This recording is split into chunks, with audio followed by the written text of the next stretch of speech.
Bonjour et bienvenue dans le journal de l'emploi. L'économie sociale et solidaire est un acteur économique important de notre pays, un secteur qui peut vous intéresser, mais est-ce un secteur où il fait bon travailler ?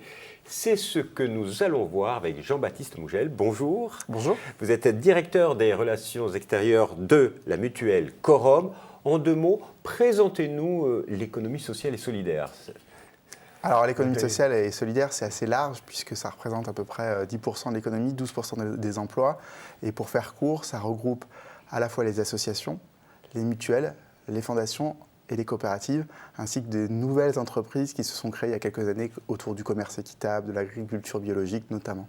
Ah oui, donc c'est quand même des secteurs très variés, parce qu'une mutuelle, une entreprise privée, et puis il y a des entreprises sociales qui font de l'insertion, c'est vraiment vaste.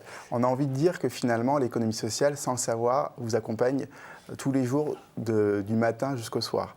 Pour prendre un exemple, on accompagne grâce à l'économie sociale des crèches associatives, mais ça va jusqu'aux EHPAD, donc jusqu'à la fin de vie. Donc la seule différence par rapport à des entreprises classiques, c'est souvent leur mode de gouvernance et aussi l'appartenance du capital qui est souvent appartient aux adhérents ou aux sociétaires.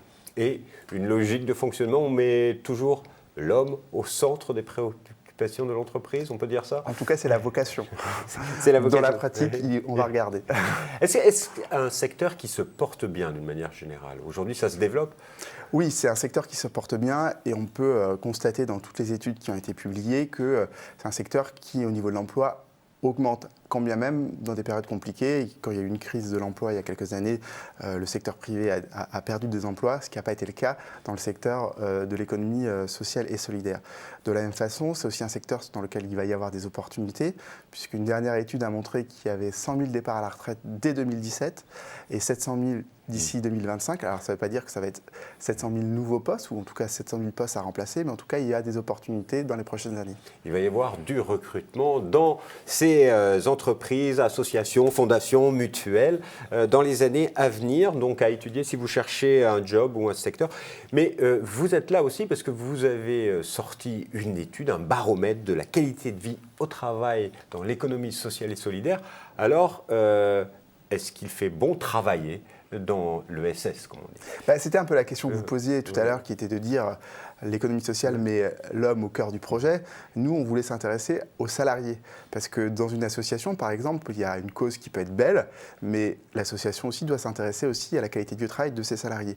Alors, est-ce qu'il fait bon travailler dans l'économie sociale et solidaire ? J'ai envie de dire qu'on est dans la moyenne, peut-être très légèrement au-dessus, si on prend la note de qualité de vie au travail. Aujourd'hui, la note de qualité de vie au travail est de 6,1 sur 10 pour le ressenti de la qualité de vie au travail dans le secteur.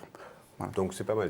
Donc c'est pas mal. C'est pas mal. On ne va pas faire cocorico, mais pour autant, c'est quand même un chiffre c'est mieux que dans les autres entreprises. C'est mieux que dans les autres entreprises à quelques deltas près.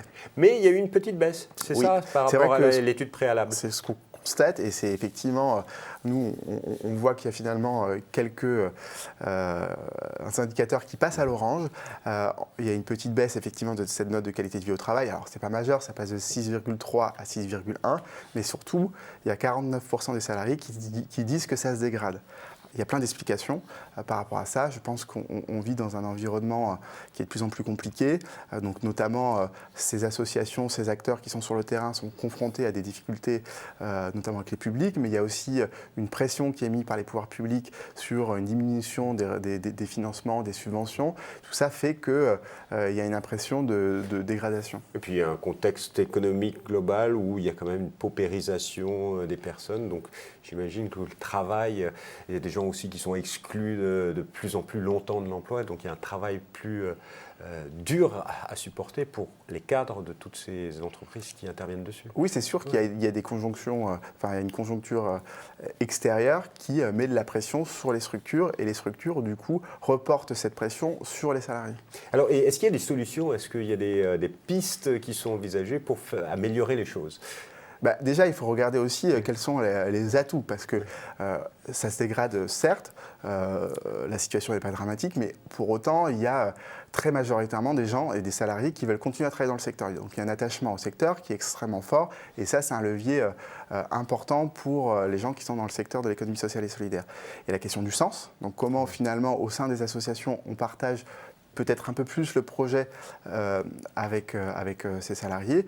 Et puis de la même façon, il y a, comme dans toute entreprise, de réfléchir, quand on est employeur dans l'économie sociale, à comment on améliore la qualité de vie au travail. Donc ça peut passer par toute une série de choses qui sont, par exemple, l'expression des salariés au quotidien, mais aussi le soutien managérial, enfin toutes les bonnes pratiques, que ce soit dans l'économie sociale ou ailleurs, qui devraient être mises en place pour améliorer la qualité de vie au travail.